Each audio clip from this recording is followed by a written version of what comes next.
Welcome to Real Estate Innovators Radio, featuring industry influencers and trendsetters, sharing proven strategies to help you build a better business today. And here is your host, Keith Doherty. Hello and welcome to this episode of our show. This is your host, Keith Doherty. Now, today our special guest is Realtor Teri Davis of Exit Real Estate Gallery, based out of Jacksonville, Florida.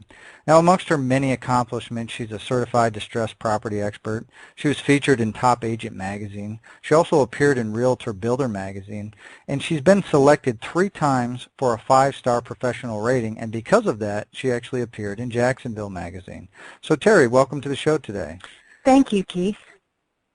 So, Teri, if we could get started, one of the things that our listeners are probably curious about you is, what led you into real estate? Was it something that you knew you always wanted to do, or maybe did you just kind of happen into it? Well, I've always been interested in looking at houses. I had bought and sold at that point 2 or 3 houses, and was very excited about the process. I kept thinking about it for years. I happened to have an opportunity to career change due to the company I was working for at the time pulled out of Florida, and I was laid off. So I went to the real estate school and got my license.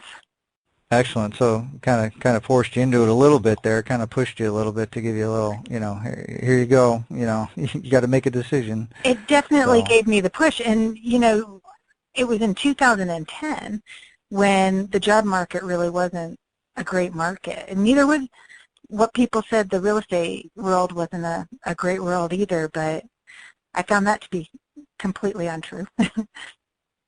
Yeah, absolutely. So what kind of personal attributes or traits or qualities do you think have most contributed to your success, and how did you develop those? Well, I have a strong work ethic. I'm very passionate about everything I do. I'm trustworthy, and I'm honest. I believe that a lot of these personal traits and attributes come from upbringing and just working in the professional world.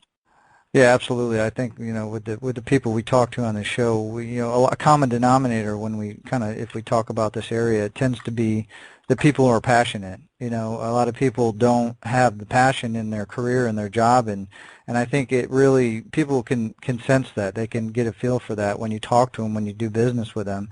And I think the people that are really passionate about things, you can just tell. I mean, you can tell when people are excited about something versus if they're just going through the motions kind of thing.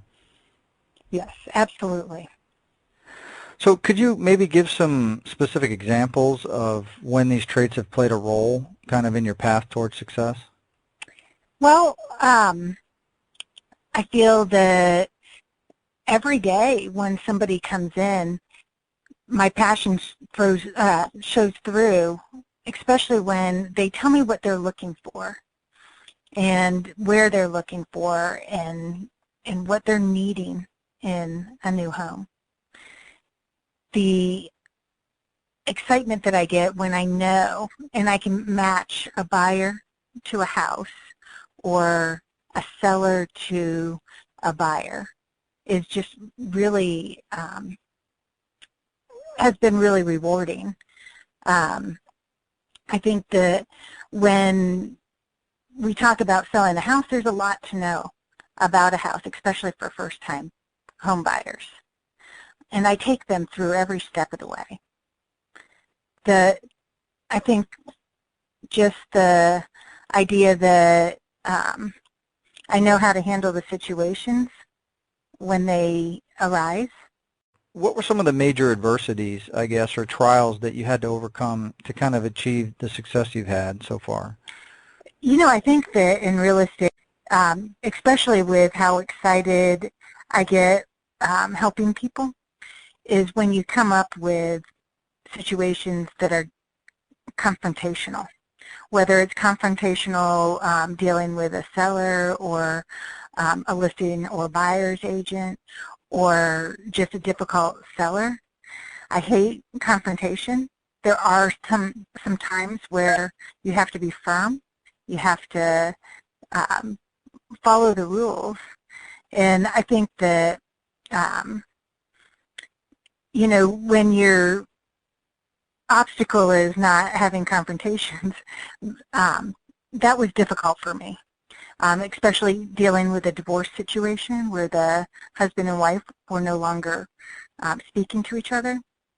That was a difficult situation.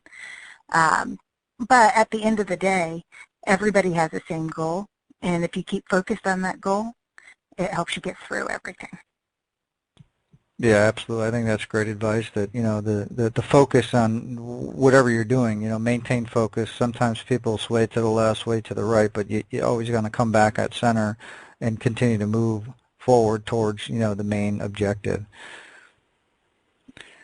So what do you think, you know, keeps you going despite these obstacles? You know, why, you know, if you ran into a thing, why wouldn't you just, you know, quit on it? When you say, oh, you know what, this deal is, you know, I'm arguing with this person, or they're bringing negative, you know, a situation here. Let's walk away from this deal. Why don't you give up at times? How do you push through and focus on that goal? You know, those difficult situations are few and far between.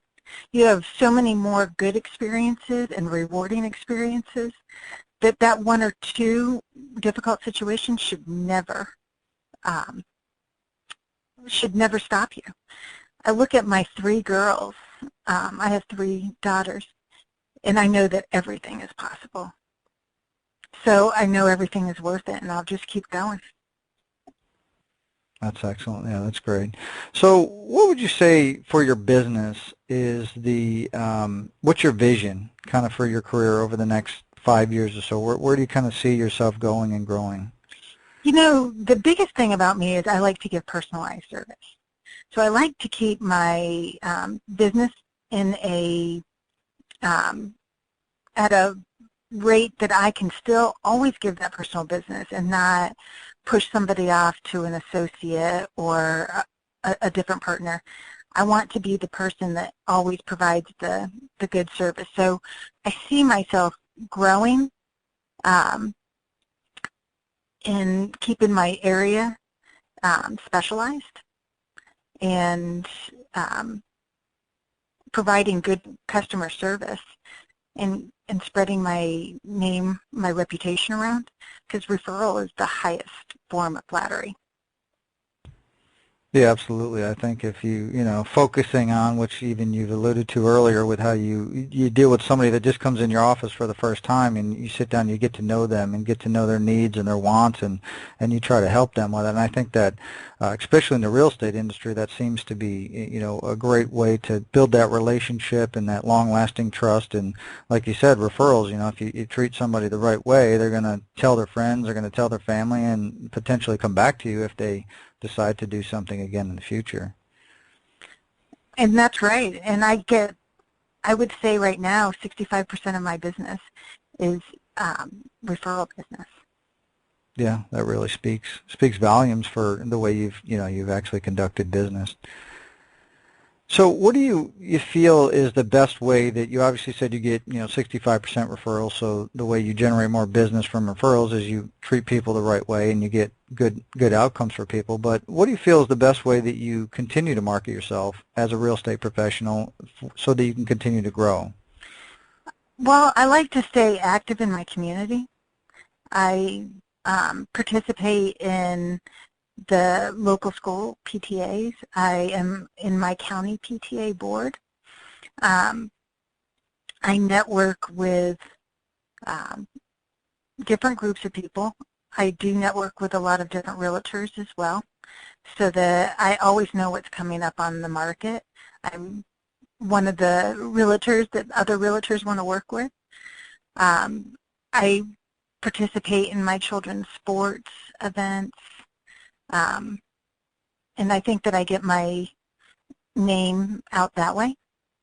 I advertise on billboards at the airport and featured magazines. I also like to do these radio shows.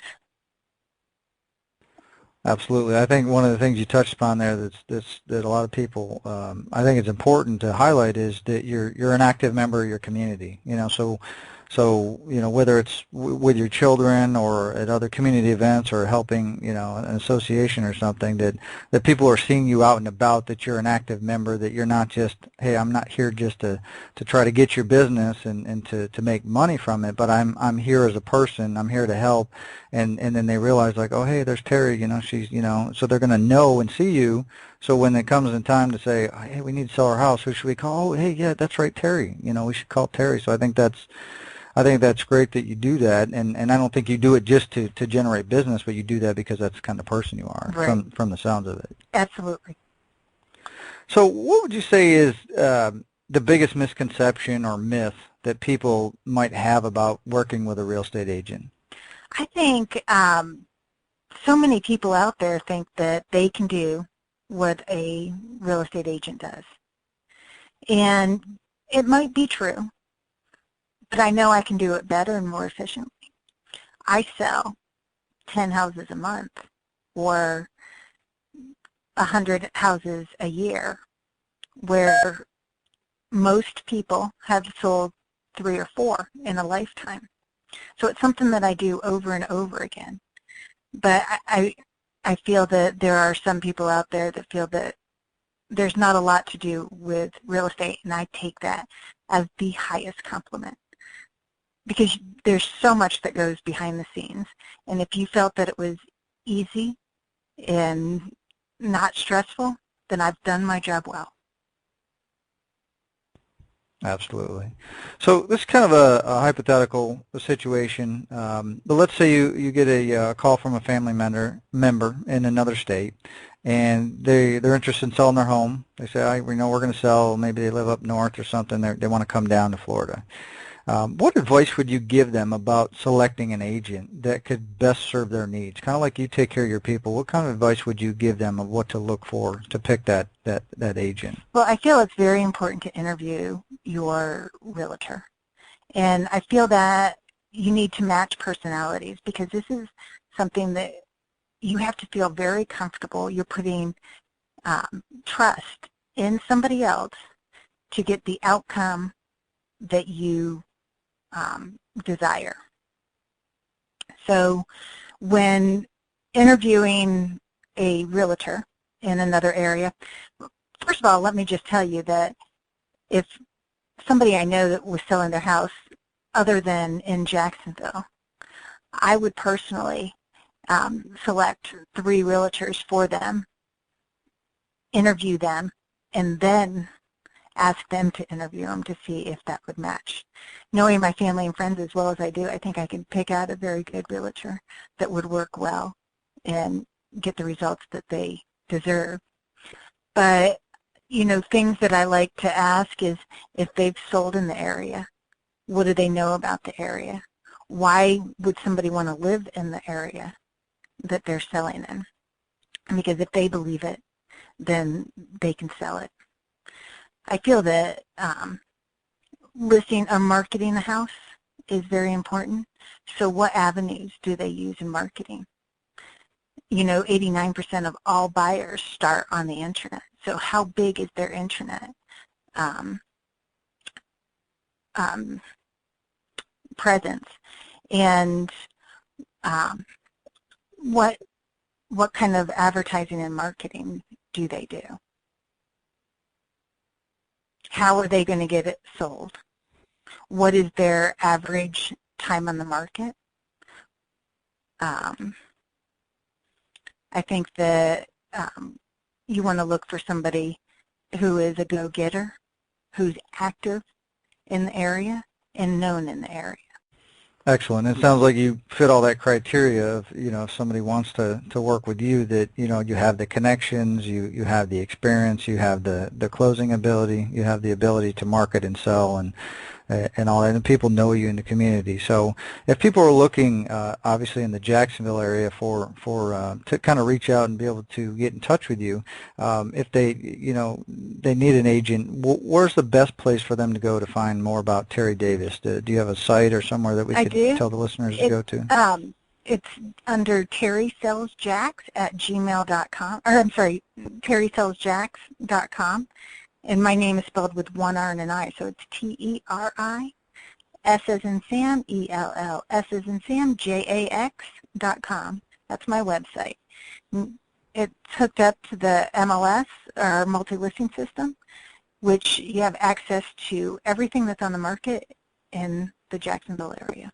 All right, excellent. Well, Teri, I certainly appreciate you taking time out of your schedule away from, what you do, and we certainly appreciate you coming here and sharing with our listeners your experience and the different insights that you bring, especially to the real estate industry. And by all means, if any of our listeners are in the Jacksonville area or have family or friends in that area and they're looking for a realtor, you should definitely reach out and touch base with Teri Davis. She should be able to help you with all your needs. So thank you again, Teri, for coming on the show. We certainly appreciate it. Everybody have a great day. We'll talk to you all soon. Thank you, Keith.